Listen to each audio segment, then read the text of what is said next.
Okay, Bismillahirrahmanirrahim. Assalamualaikum warahmatullahi wabarakatuh, and very good afternoon to everyone. So today we shall continue our keynote session, which is keynote number 3 and keynote number 4. So I will be the moderator of the day. My name is Muhammad Helmi bin Osman, and I am from Faculty of Mechanical and Manufacturing Engineering, UTHM. Okay, so the keynote number 3 will be Professor T.S. Shamsul Kamal Abu Samah. And then the keynote number 4 will be Professor Dr. Angie Job Hoffman from Osnabrück University of Applied Science. So for the first session, for this afternoon session will be keynote number 3. So I will introduce Professor T.S. Shamsul Kamal Abu Samah. First, for the opening session, Professor T.S. Shamsul is currently the head of NICO, which is National Aerospace Industry Coordinating Office, which is belong to MITI, Ministry of International Trade and Industry. So he joined NICO since April 2016 after serving the Aerospace Malaysia Innovation Center, which is AMIC, as the Chief Executive Officer from February 2014 until March 2016. So previously, he was the head of Aerospace and Advanced Material at Malaysian Industry Government Group for High Technology, MITES, and served Sapura Defence Sdn Bhd and Aerot Alinea Technologies Sdn Bhd in previous technical position. Okay, Professor T.S. Shamsul is an experienced industry leader with a demonstrated history of working in the aerospace and defense industry involving policy formulation and implementation, ecosystem development, human capital development, international partnership and collaboration and research and technology, and so on. As a professional technologist endorsed by Malaysian Board of Technologies and Board, he also chairing the Aerospace and Aviation Working Group for the Technological Association Malaysia, TAM, as the EXCO member. So Professor T.S. Shamsul is a very well-known industry professional appointed as the Honour Professor in the Department of Mechanical, Material and Manufacturing Engineering by the University of Nottingham, Malaysia since August 2016. And he also become our adjunct professor for the Faculty of Mechanical and Manufacturing Engineering since November 2020. So he holds a bachelor degree of engineering in electronic and electrical engineering from the University of Portsmouth, United Kingdom in year 1998. So without further delay, I would like to invite Professor T.S. Shamsul Kamal to present his keynote. So pada Prof, silakanlah. Bismillahirrahmanirrahim. Assalamualaikum warahmatullahi wabarakatuh. Thank you for the introduction by the moderator, and thank you to the organizing committee for inviting me to give the keynote address.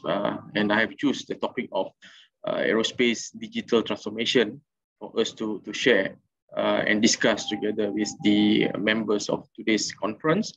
With regards to the way forward for our aerospace industry in the long run. So let me share my slides. Okay, can you see? Sorry.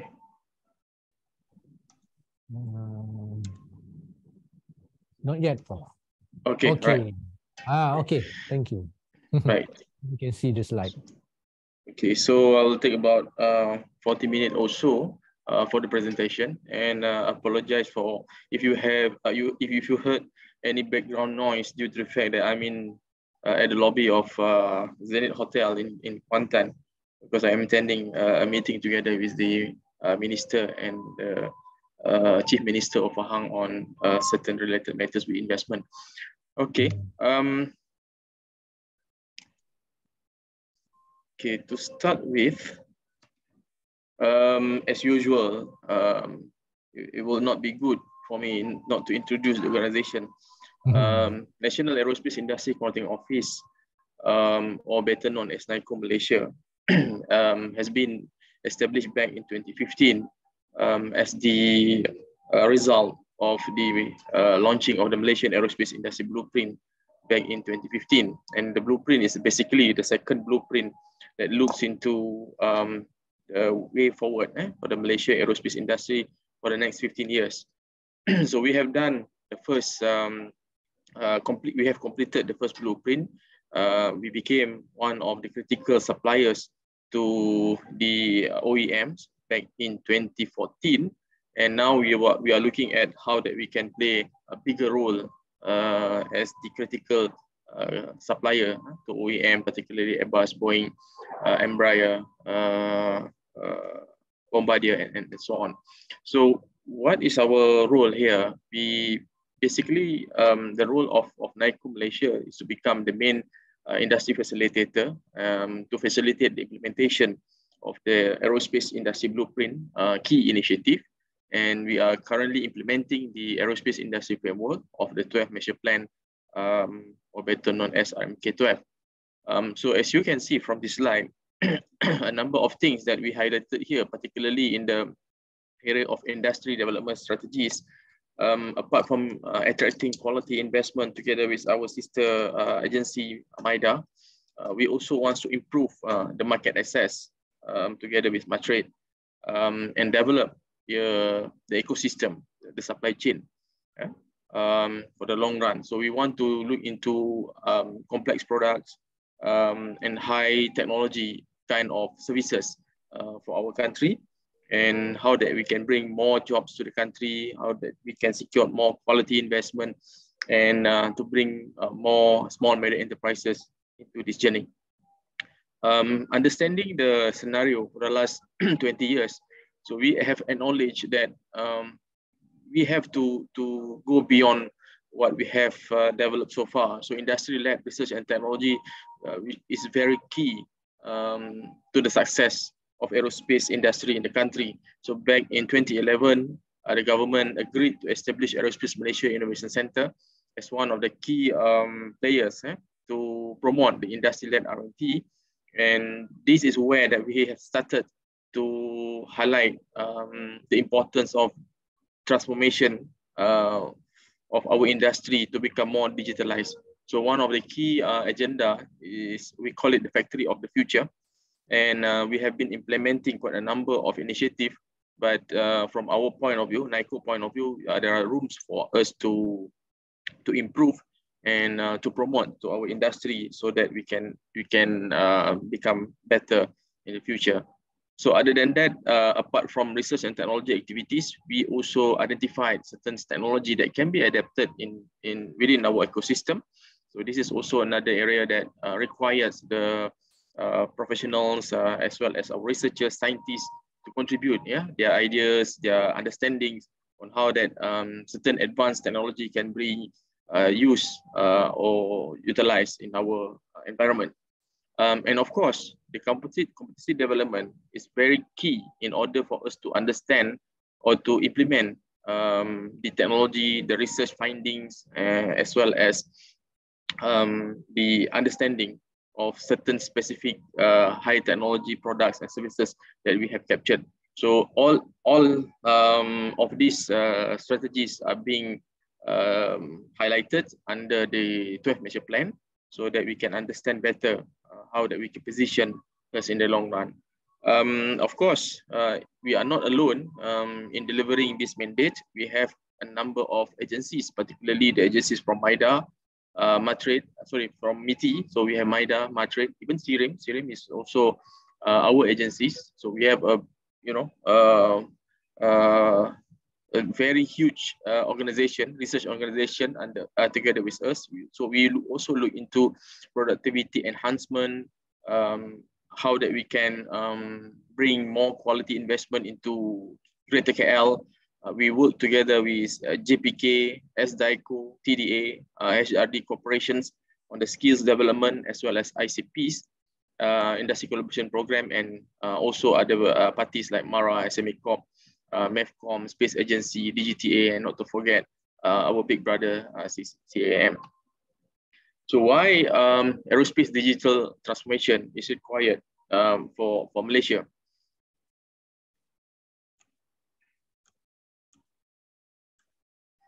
Right. So basically, for the last few years, we have seen that the COVID-19 demand a very rough, what I call it, this transformation throughout the supply chain. So basically, the customers required, they are demanding for high quality products and services from their suppliers. So in that case, it required some kind of customization based on orders in terms of operational requirement changes. And of course, they want to have all these products and services to be delivered to them within a very short time period of time, due to the fact that time is money, and those people are really looking at how that they can bring all this technology or products to their operation as soon as possible. And not to forget that in terms of delivery, they also ask the OEMs or the suppliers to speed up their deliveries to ensure that they can enjoy the ability to utilize the equipment or the facilities. So overall transformation of processes from end to end is very, very critical. And we also learned that in order for us to speed up delivery of our products and services, if we can integrate the data from one to another, so this is something which is very critical. Of course, in terms of the customers, you can see that not limited to the airlines. We also have the end customer. So in the end customer here is the air travelers.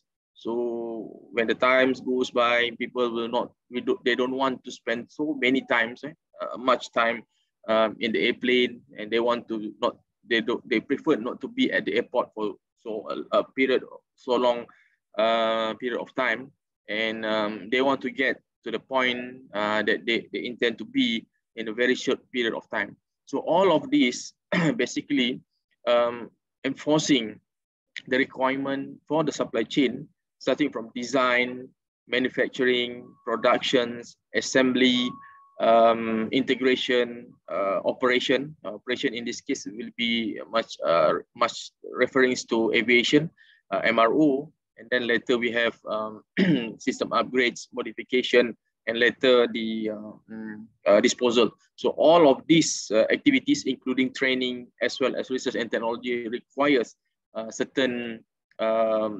transformation, in order for us to meet with the requirement of our stakeholders or our clients. So in this case, air travelers, the people, airlines is the one who operate the machines or the airplane, and OEM is basically our customers.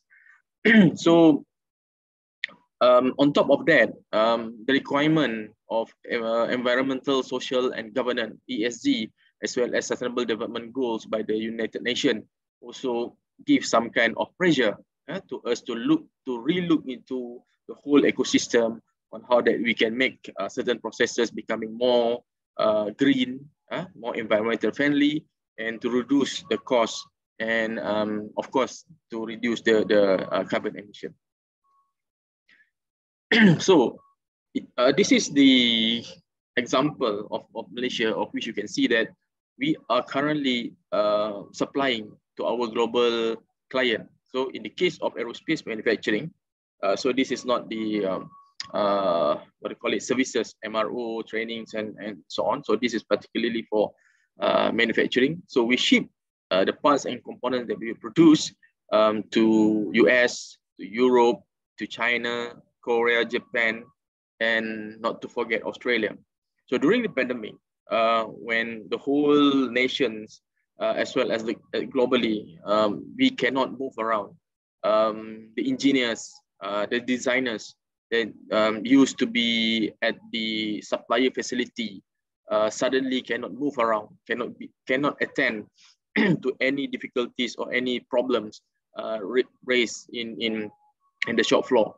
So that has somehow given the pressure to the OEM, especially to ensure that the suppliers or the supply chain throughout the world are being connected digitally. so that we know what's happening in our supply chain ecosystem. So if there is any delay in delivery, quality, or if they have any closure of borders as well as operation, so the OEMs may have the information straight away. So, and on the other hand, you have, if you can visualize that those people from the US, especially from Airbus, Boeing, and from Europe, Boeing, Airbus, they are providing, you know, build to print sort of work packages to the Malaysian ecosystem. So as we are transferring, or they are transferring the images, the data from the across the Atlantic, across the Pacific, so they required some kind of a high-speed connectivity in order for them to transfer the information without having to bring, you know, the servers, the hard disk, or whatever digital medium that they can bring from their country to Malaysia. So that is one of the reasons why the supply chain, not only in Malaysia but throughout the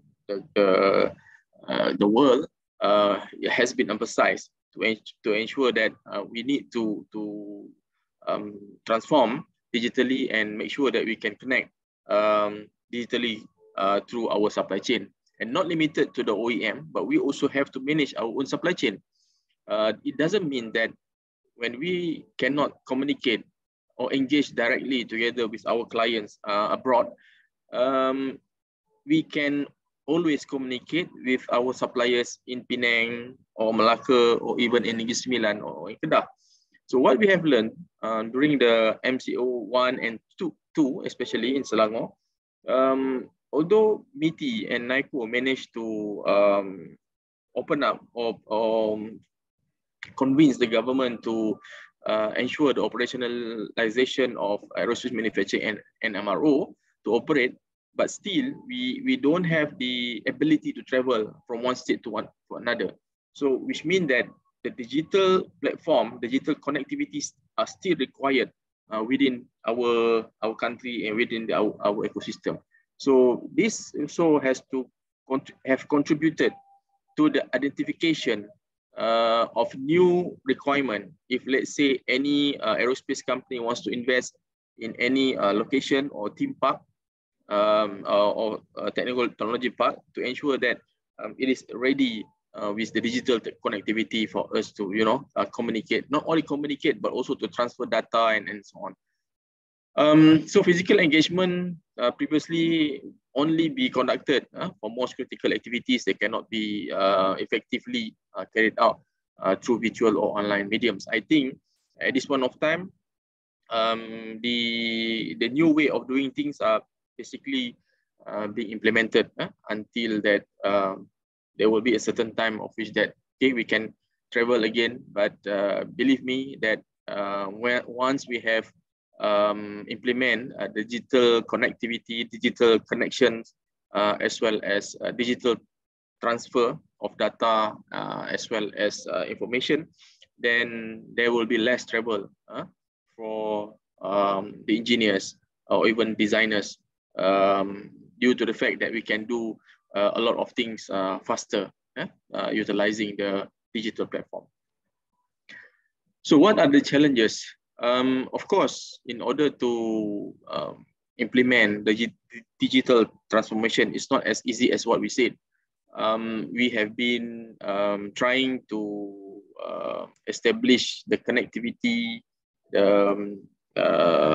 what do you call it, technology part based on Malaysia's super corridor, but still we do have a number of challenges that we face, particularly in the IT industry.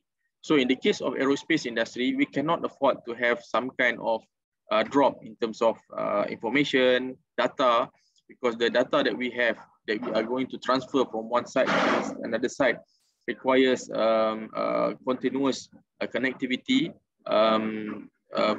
especially what we call it the super highway of digital connectivity. So in the case of challenges and what are the opportunities, we look at the capability of technological in country, whether it is aerospace manufacturing. There are some kind of absence in terms of effective digitalization strategy. So in the case of Malaysia, we also don't have at this point of time the digitalization strategy for the aerospace industry, but this has been highlighted when we developed the 12th Malaysia Plan, strategic plan or aerospace industry framework. So we are currently implementing certain initiative, and we also identified that the adoptions of Industry 4.0 based technology are basically quite low, particularly for the small medium enterprises, due to the fact that they have to invest before they can bid for any new projects and work packages. So this is something that it inherent them to invest upfront. So we hope that understanding the challenges, we can transform it to become an opportunities, of which that if we convert ourselves to become more digitally, then we can enhance our manufacturing processes as well as the services that we provided to our customers, and not limited to Malaysia, but also across the Asia Pacific region and also the rest of the world. And of course, we need to adopt disruptive technologies. At this point of time, we have identified quite a number of disruptive technologies, such as provide or prepare our digital platform, ensure that we can understand how that we can analyze data, develop some kind of digital twins of design and also prototype, how that we can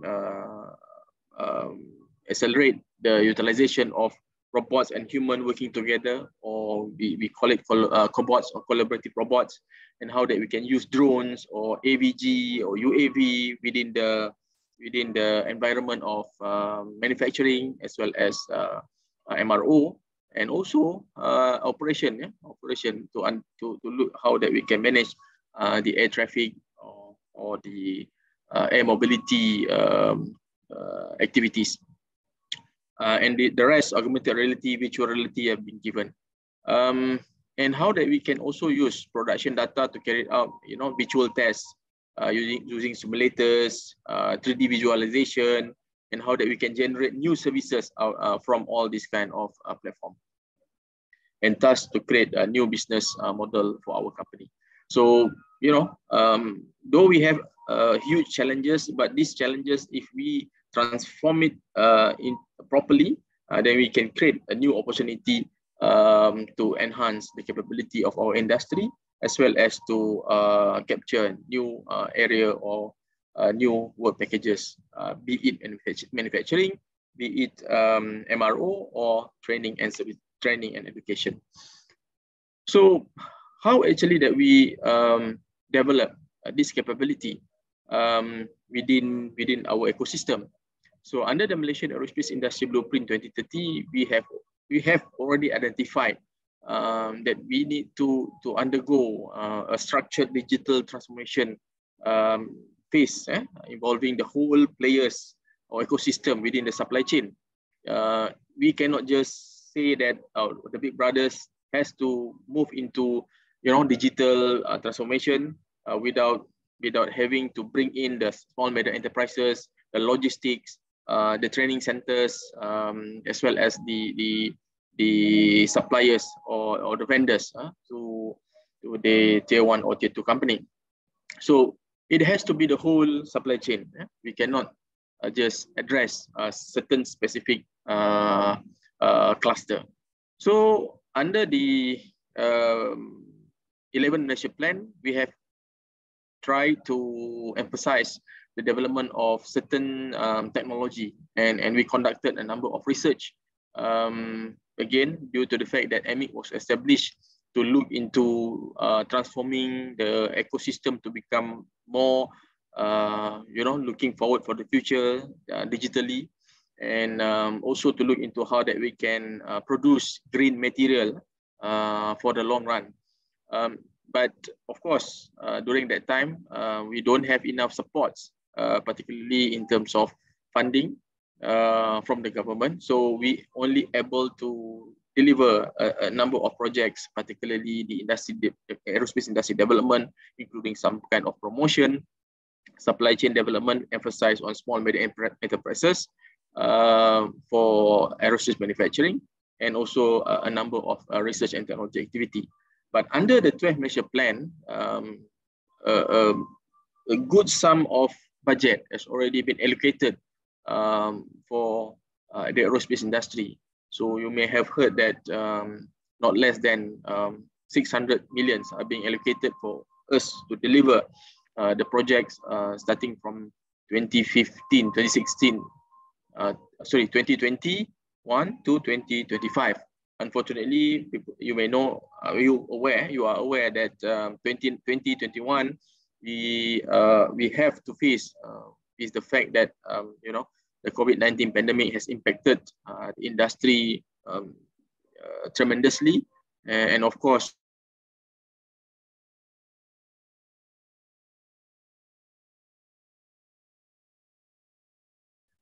the operational of our industry, particularly aerospace manufacturing and also MRO, as well as the aviation sector, need to continuously operating.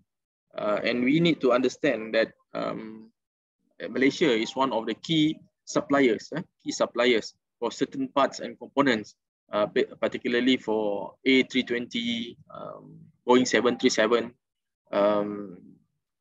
787, A350, and a few more. So we cannot stop our operation due to the fact that it will disrupt the whole supply chain throughout the world.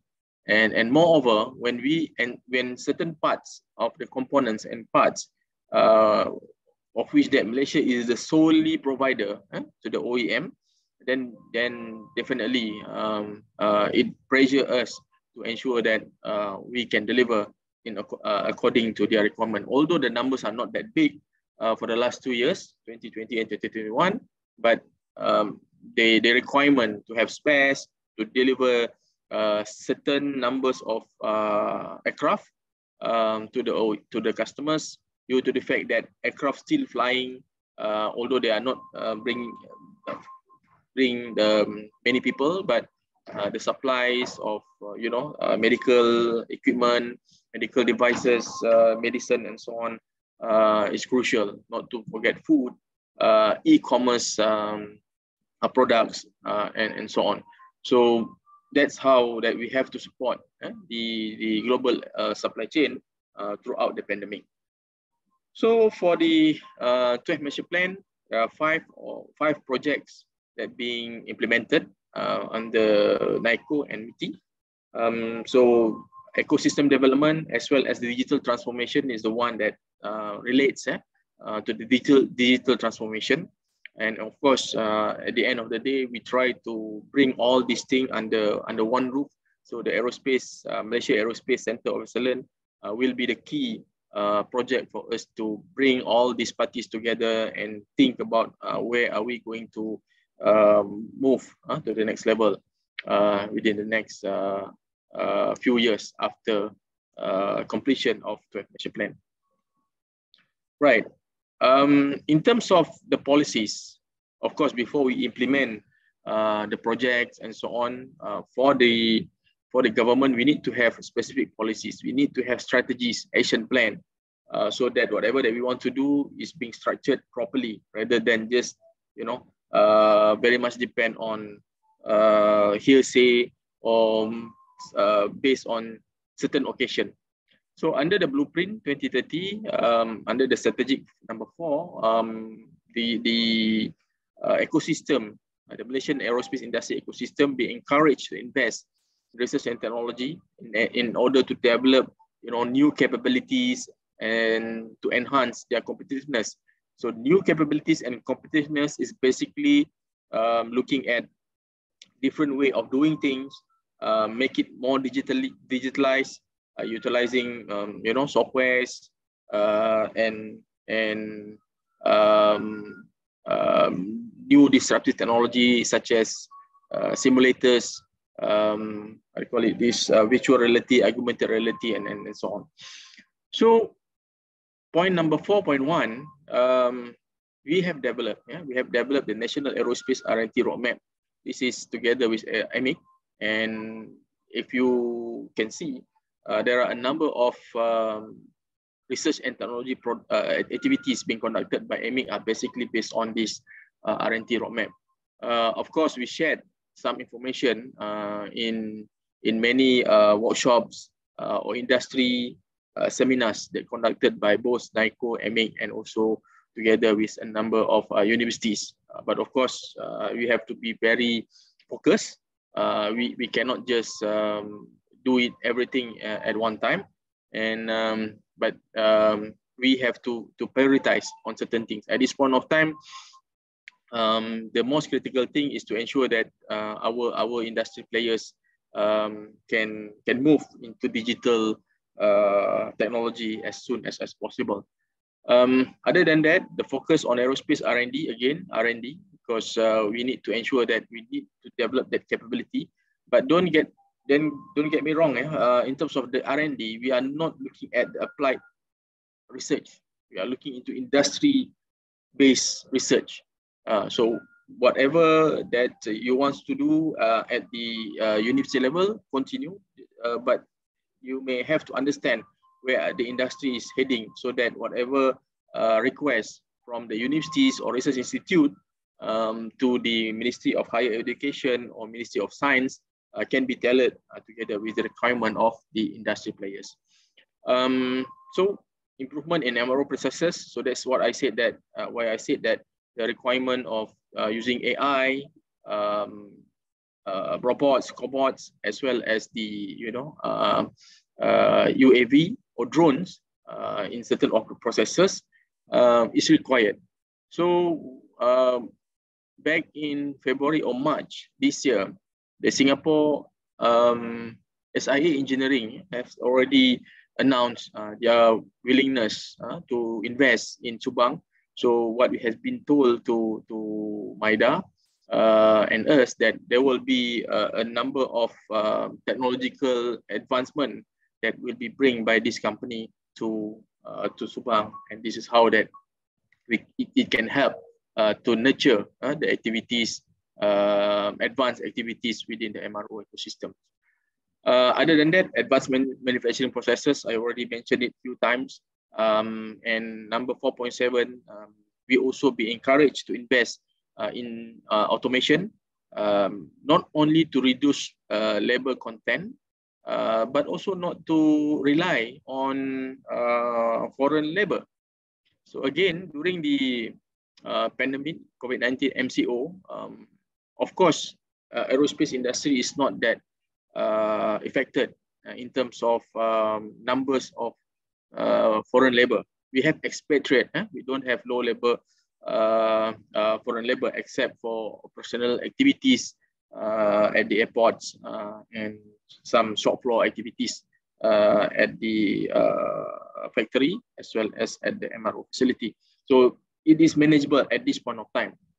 But again, it doesn't mean that whatever skill requirement that we have currently will not be expired. When we have the automation, when we have robotics, then the skill required for our labor or our skill workforce will be different compared to what we have learned for the last 5 or 10 years. So under the 12th Master Plan, under the strategy number A3, so the government wants to establish a sustainable aerospace industry. So establishing an aerospace digital system will be the main catalyst to ensure that our ambition to establish a sustainable aerospace industry ecosystem in the country can be achievable. So at this point of time, we are looking into, we are studying the platform, how to establish or develop this the suitable digital system that can become a central data repository for not only for aircraft operation, but MRO, manufacturing, and that can be utilized for public-private collaborative effort. So this is going to be managed by NICO, as a government entity. And of course, we will bring all the subject matter experts, the stakeholders, to work collaboratively together under this virtual and digital platform. So we hope that with having this kind of platform, will spur the engagement between the aerospace community in Malaysia. Right. For the aerospace industry framework, I would like to highlight a number of specific action plans that relates to digital transformation and supply chain enhancement. So for the next 4 years or 3 years, this is so-called the reference, the main reference for aerospace industry development. Of course, we still have our Blueprint 2030 as the basis for us to move or to aim to become the aerospace hub in Southeast Asia by 2030. But in terms of implementation, are being highlighted specifically under the aerospace industry framework of the 12 Malaysia Plan. So we want to introduce aerospace digital framework. We want to develop and implement Industry 4.0 technology roadmap. Of course, this has to be developed together with the the subject matter expert, the industry players, the researchers, scientists throughout the supply chain. And in order for us to develop domestic supply chain and competencies, we also need to bring the subject matter expert to look into how that this can be done properly. We will also engage together with small medium enterprises. The first phase that we have done for the 11 Malaysia Plan, that is good for that moment. But after pandemic or post-pandemic, we foresee that the new set of requirements for us to elevate their capability, not only be able to do normal machinings or hard metal machining, but to enrich their capability as well as their data handling, and how that they can bring more advanced technologies such as 3D printing or additive manufacturing into their facilities or their work plan.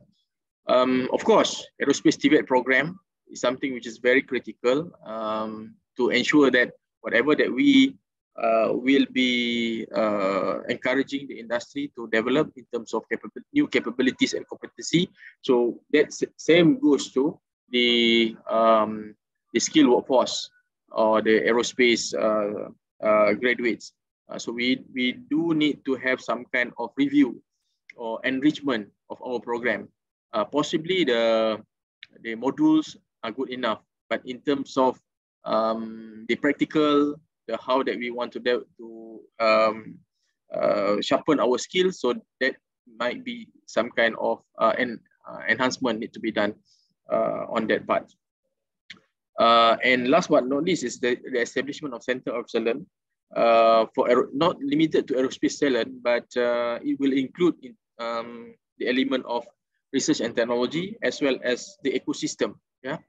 Because we all of these, the three main area, the sectors are basically relates among each other. So we cannot just focus on talent without having proper development plan for the supply chain enhancement as well as for technology. So what has been done for the last few years? Possibly some of you has already seen these systems that being developed by Aerospace Malaysia Innovation Center.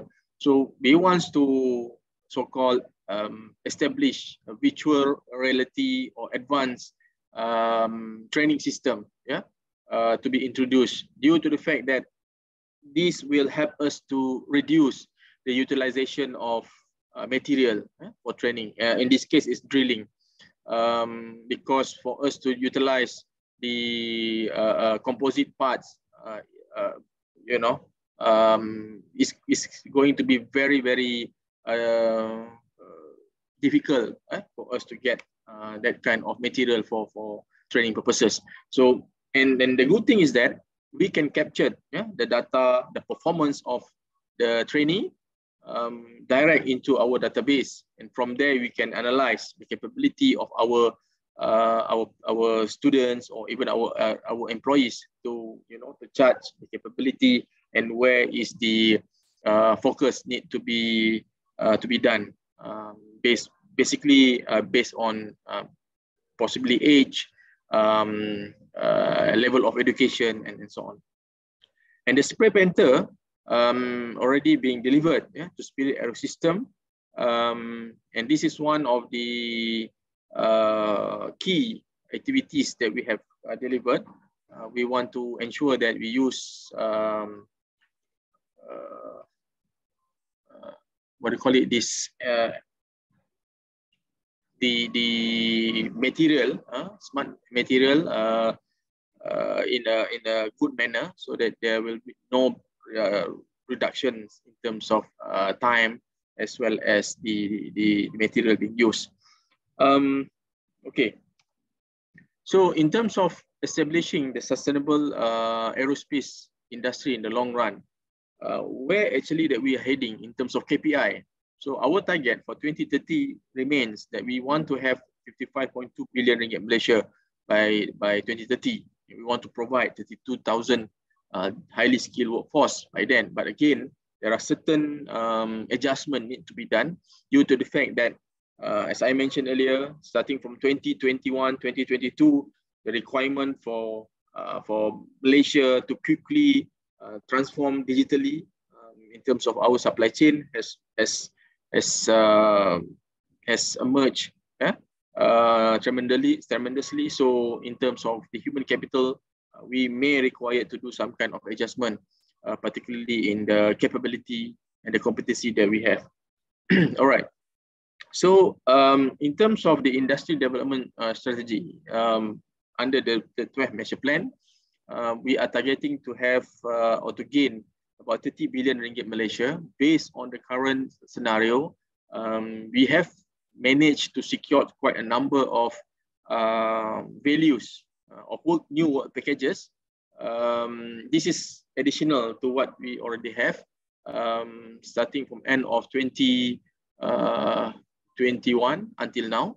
So this is something that will be highlighted during the Malaysia Aerospace Summit next week on the 16th of August. What sort of achievement that we have done, so we have captured so far.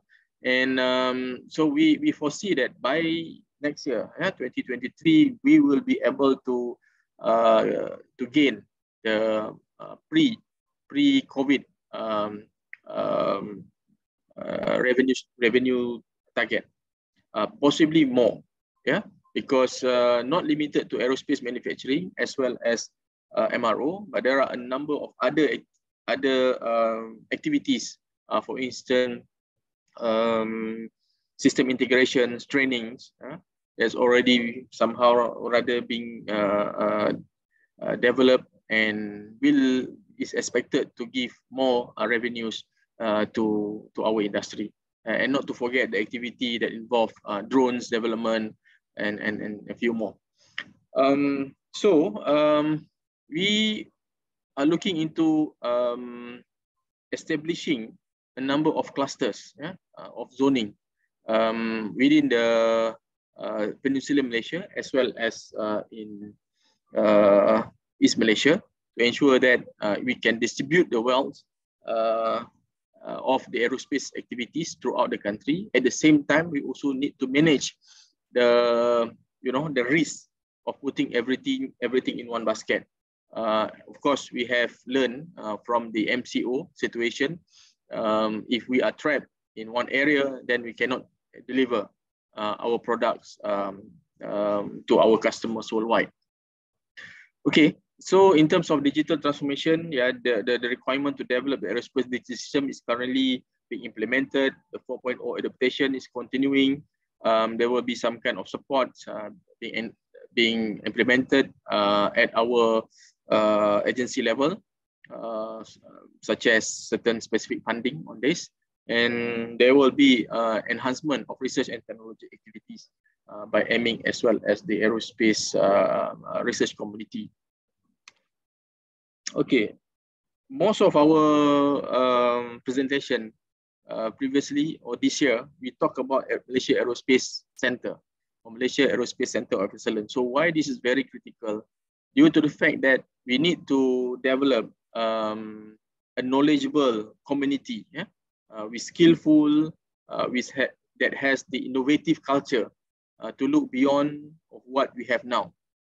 So this is the center that you can contribute your ideas. You can deposit your understanding, your knowledge, so that we can work together. Of course, we will manage the IPs and so on properly, so that the understanding from the expert will remain as their asset. And we are looking into how that we can enrich the aerospace community, not limited to the companies, but also the players, the people who support the aerospace activity. So there will be 4 advanced labs that currently being developed: visual augmented mixed reality or 3D visualization. We'll look into aerospace digital technologies, advanced production, material and manufacturing, and not to forget aerospace robotic and automation. So there might also certain needs for advanced manufacturing processes like 3D printing and so on. And we are looking at how that we can connect all of these things together and display this or demonstrate this to the aerospace community, aerospace players, so that they can try, they can test it, so that they can easily implement at their factory. So other than that, this Center of Excellence will also focus on training, organization, skills development, continuous professional development, and we also encourage other universities to also develop their specific technology center, so that we can acknowledge their capability or their specialty in certain areas. So if there is any specific project that can be acquired by the center, then we can easily engage together with the technology center from specific universities. So hopefully that this initiative will somehow develop our own aerospace research community or technology community that can also be referred as the Malaysian Catapult compared to the UK. But of course, there are a lot of things need to be done, not only by NICO or even MITI, but there will be requirement of supports, technical supports from the aerospace community, the professionals, the researchers, the scientists, as well as the organization. So we look forward to bring all of you into this ecosystem or this initiative. And for the next 3 years, we hope that there will be more exciting activities can be done together under this banner, the Malaysia Aerospace Center, and hopefully that we will able to secure more work packages to develop more small medium enterprises that can become global champion, as well as to introduce more technology for traditional activities such as trainings, education, MRO, and others. So with that, thank you for listening. And if there is any other clarification or questions, feel free to ask. Thank you, Dr. Helmi. Okay, thank you very much to Professor T.S. Shamsul Kamal for the great presentations in terms of embracing digital transformation toward the sustainable aerospace ecosystem. So now we shall proceed with the question and answer session. So my question, Prof, according to your presentation, our aim is to become the #1 in Southeast Asia in supplying the competent workforce. So maybe could you suggest any additional skills or any additional competencies that are required for our students, maybe the undergraduate and the postgraduate, as well as the current employees to ensure that they have better employability so that they can excel and then sustain in this aerospace ecosystem? Right. This is a very good question from the moderator, because what we have learned, or what we currently learn from our institutions, are basically based on the syllabus that we developed for so many years ago, and the current changes of the industry, particularly in addressing the needs to work under a digital environment, will require the understanding of our graduates or our current employees to be exposed with the digital understanding and how that data being communicated between one point to another, how that we can encrypt it, how that we can ensure the security of all this data, because the data basically is a very powerful information that if we can analyze it properly, it will help us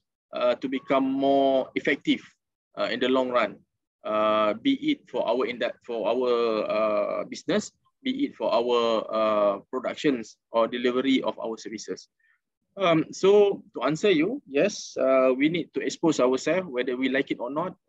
Engineering students or engineering graduates, or even technicians, particularly, or engineers, you have to be IT influent, prudence, IT prudence. You need to understand about softwares, how to integrate one system to another, how that this protocol, understand the protocol, particularly from one machines to another, how that this can visualize under the simulator systems, virtual reality or augmented reality.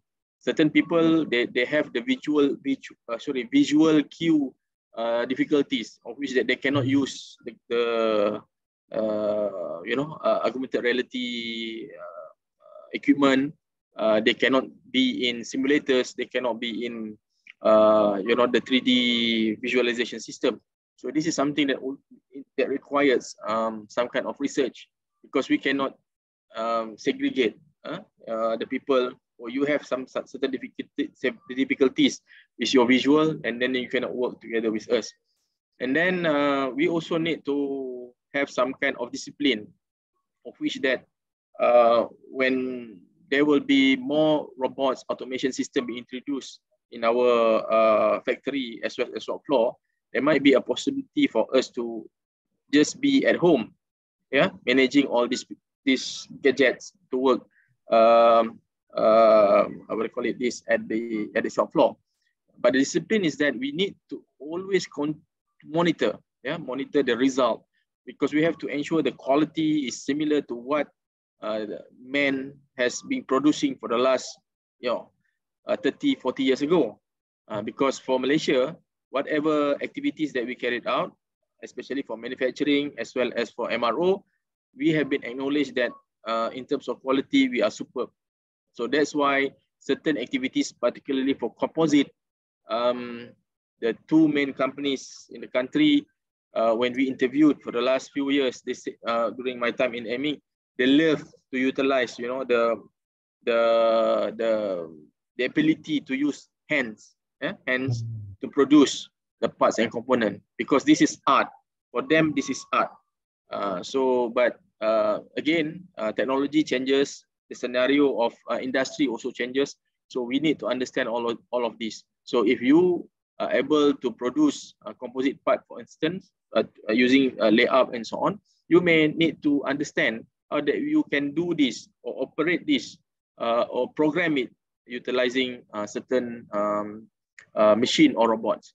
So I can simply say that not many people would like to learn this kind of new skills due to the fact that previously, if we look at when we established the vocational schools, technical schools, due to the fact that we want them to use their hands and the skills rather than to think a lot on how to program and so on. So this is going to be some kind of culture shock within our ecosystem.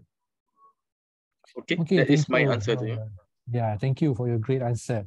Okay, Prof, we got only 2 questions from the chat box in our Zoom system. So the question, the first question, is there any research fund offered by NICO, especially not in aviation research? And then the second one, is there any better job opportunities in the future for aerospace? All right. Aerospace system. Okay. Okay. Both are good questions. The first one, Faisal. In terms of research fund, of course, NICO, MITI, we are not a research organization. We are not research ministry. So we did not offer any research, so-called research fund. What we have is some kind of competency development fund. Yeah. It is under MIDA, under MIDF, or under other agencies within MITI.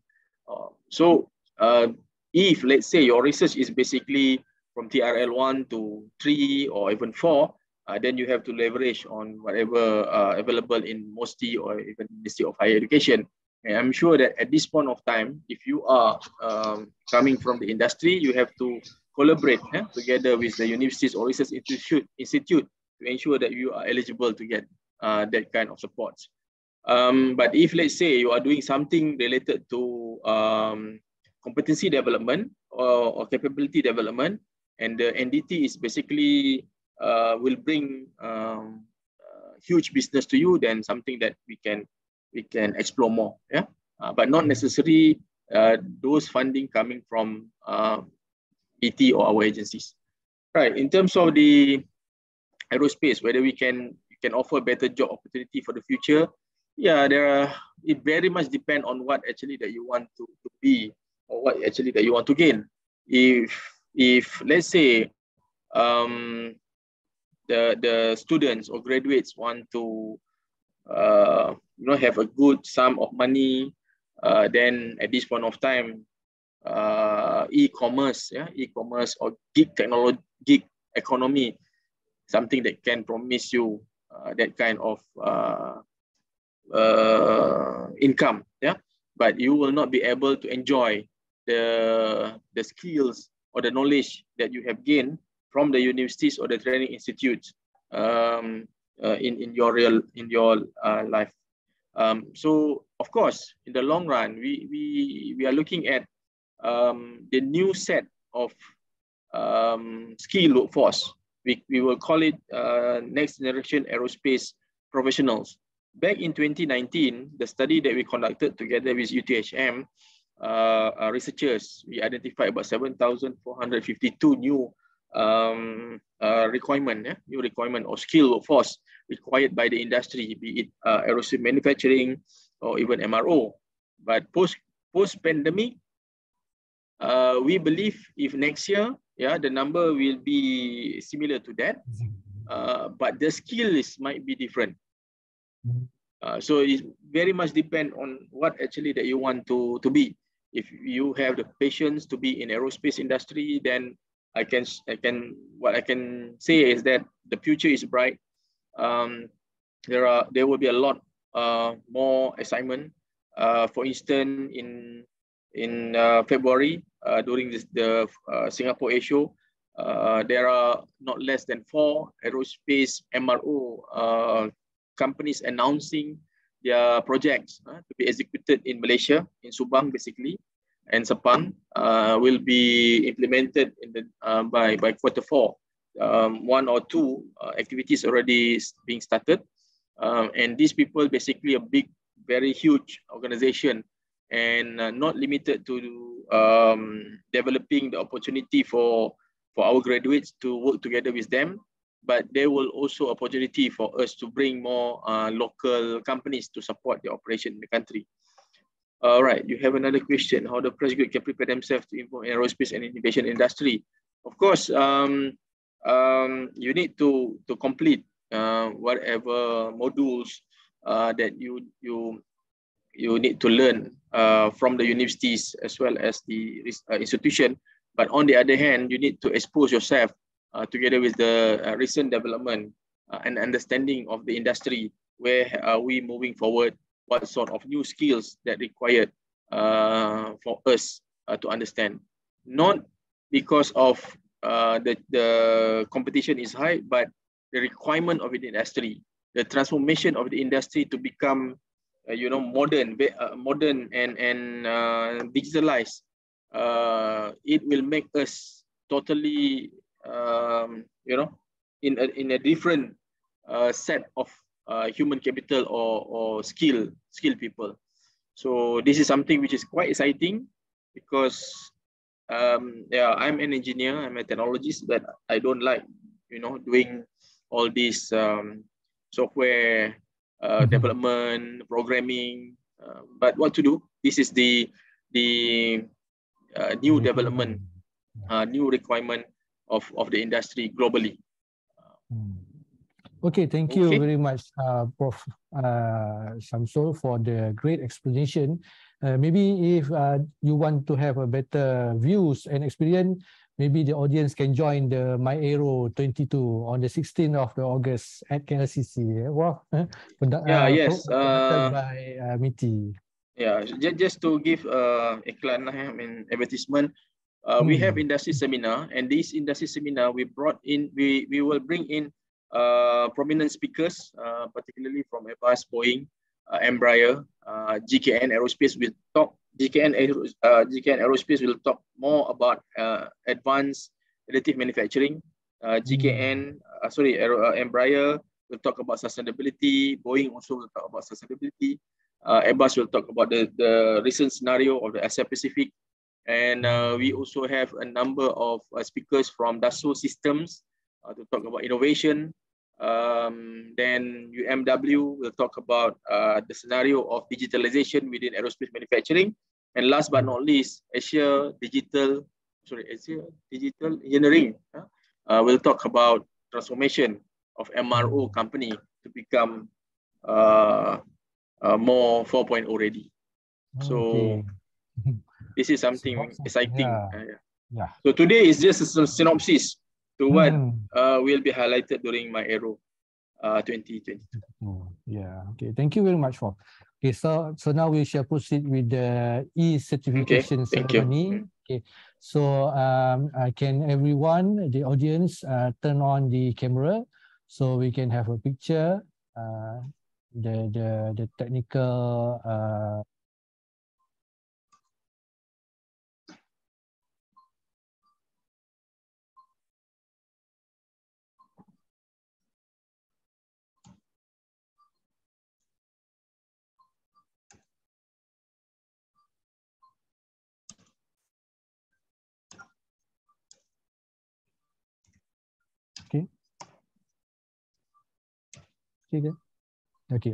Okay. Thank you very much. So thank you very much again, Prof, for participating with us. Okay. See you later, Prof. All right. Okay. I can't join until the end of the program, as I have to leave to KL. All right. Thank you again. Thank you, Prof. Bye.